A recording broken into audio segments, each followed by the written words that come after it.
আমি কিন্তু Ronaldo, Messi.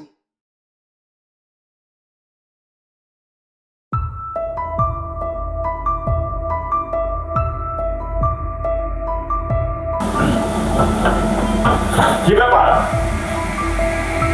আমি ঢাকার বাইরে যাব, আমি একা একা ব্যাংক বোঝাচ্ছি। তোমার কোন খবর নাই, মোবাইল টিপতেছো বসে বসে। তো আমি কি করবো? তুমি কি করবে? আমি একা একা ব্যাংক বোঝাচ্ছি, তুমি একটু হেল্প করবে না? তোমার ব্যাগ তুমি কোথাও, তুমি ঢাকা যাবে, আমি ফোন টিপতেছি না। আরে বাবা, খালি মোবাইল টিপলে হবে? দিন যাবে? তুমি আমার ফোন দিয়ে কেন পড়ে আসো? আমি বুঝলাম না কিছু। তুমি তো সারাক্ষণ মোবাইল, বাচ্চা বলা মানে মতো মোবাইল টিপতেছো। আমি একা একা কাজ করতেছি, তুমি দেখো না? আরে ভাইয়া, আমি কি করবো? আরে তোমার মাথা খারাপ হয়েছে, আমি বাইরে যাব কবে থেকে আবার? হ্যাঁ, তুমি এখন উত্তেজনা করছো কেন আমার সাথে? আমি কি করবো? আমি ঢাকার বাইরে যাবো, ওই না তুমি একটু ব্যাগটা গুছাই গেছে দিবা, তুমি সারাক্ষণ বাচ্চা বলা মানে মতো মোবাইল টিপতেছো। তাহলে তুমি আমার ফোন দিয়ে তুমি পড়ে আসো আমার সাথে। ফোন নিয়ে তো আমি বলে থাকি নাই, তুমি ফোন নিয়ে করে আসো। আসলে তোমার চিন্তা করে আমার মাথাটা পুরো উলটপালট হয়ে যাচ্ছে ভাই। তোমার উলট পালট হচ্ছে না, আমার মাথাটা নষ্ট করে দিচ্ছে। আরে যাও তো, তুমি এখান থেকে নিজের ব্যাগটা নিজে গুছাতে পারো না? আমি তো গোছাচ্ছি আমার ব্যাগ। তা আবার এখানে এসে ঘেজাচ্ছ কেন? আচ্ছা শোনো, কালকে ছোট মামা আসবে, হ্যাঁ, ভালো করে খেয়াল রেখো, আর যা কিছু লাগে তুমি ঠিকঠাক বলে দিও। হ্যাঁ, আমি ঢাকার বাইরে গেলাম, আমার এতে লেট হবে, কথা বলতে পারছি? আচ্ছা ঠিক আছে, যাও। ও মা, এবার একটু এভাবে কথা বলতে থাকেন, যাও সুন্দর টিকা বলো। আচ্ছা ঠিক আছে, লক্ষ্মী দিয়ে যাও এবার দেখি। হ্যাঁ, আর মামা আসলে যেন কোনো প্রবলেম না হয়, মামার খেয়াল রাখবা, ঠিক আছে? হয়তো হয়েছে, রাখবো তো, মাথা খাইও না, এখন যাও। আবার মোবাইল টিপতেছো? আর রোদে যাও না, আমি ফোন টিপতেছি তো কি হয়েছে? এই লোকটা তো ঘেজায় বেশি। আমি যাচ্ছি না, তোমাকে বলছি মোবাইল রাখো, কাজ কাম করো, আর মামা এলে সুন্দর থেকে খেয়াল রাখবা, করে দিলাম। সবকিছু আমার মনে আছে, আমি সবকিছু ঠিকঠাক মনে তো থাকবে, আবার ব্যাস লাগাইও না, তাহলে আমার বদনাম হয়ে যাবে। এই তো মোবাইলের চাই দিচ্ছে, এই এটা হাসি কি হলো? তুমি আমাকে পাগল করে দিচ্ছ, শান্ত বাবা। তুমি আসলে একটা পাগল, ঠিক আছে? সুন্দর ঠিক আছে হলো, আর মামা এলে যত্ন নিও। হয়েছে, এই কথা বলতে হবে না, আমার ভুলার কোনো রোগ নেই, তুমি যাও। আচ্ছা আমি যাচ্ছি, ভালো দেখো।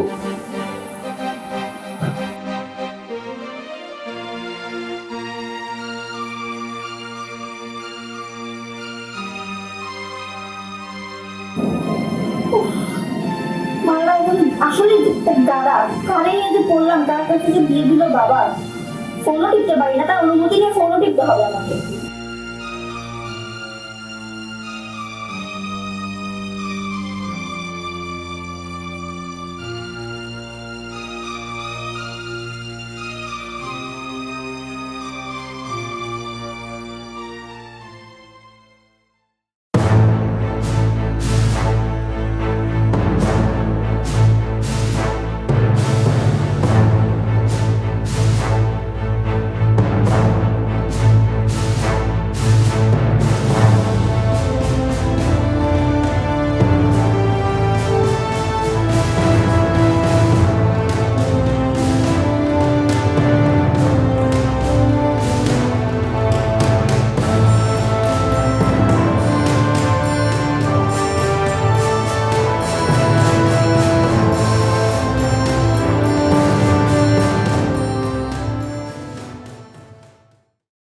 আচ্ছা মামা, আসার কথা ছিল ছোট মামার, আপনি আসলেন যে?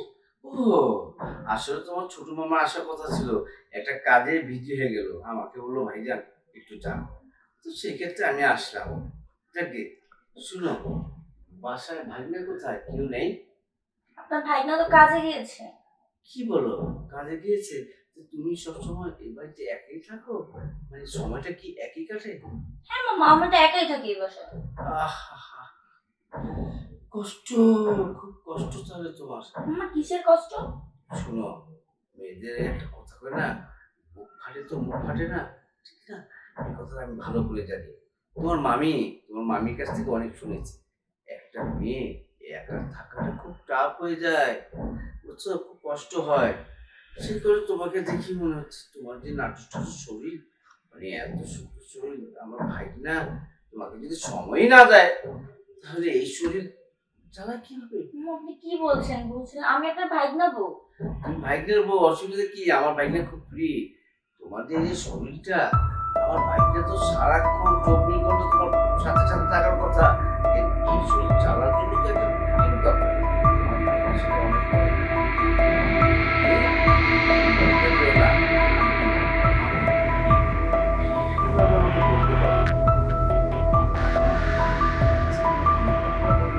মানে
আমার তো দরকার ছিল, তবে আপনার দিয়ে কি হবে? তোমাকে বলেছি না, আমাকে এই যে এটা ভেবে ভাবে যে সবাই বুড়ো, আসলে আমি বুড়ো না তো। এখনকার জামানায় ছেলেরা বুঝছো কি করতে যায়, কালো চুল সাদা করতে যায়, বুঝছো? আগেকার জামানায় মানুষ সাদা চুল কালো করতে গিয়েছে, এখনকার জামানায় ছেলেরা কালো চুল সাদা করে। আমিও গিয়েছিলাম, এটি সব আসলে কালোই নেই, সাদা করে ফেলেছি। তবে খেলতে গেলে তুমি বুঝতে পারবা মাঠে আমি কিন্তু রোনাল্ডো, মেসি।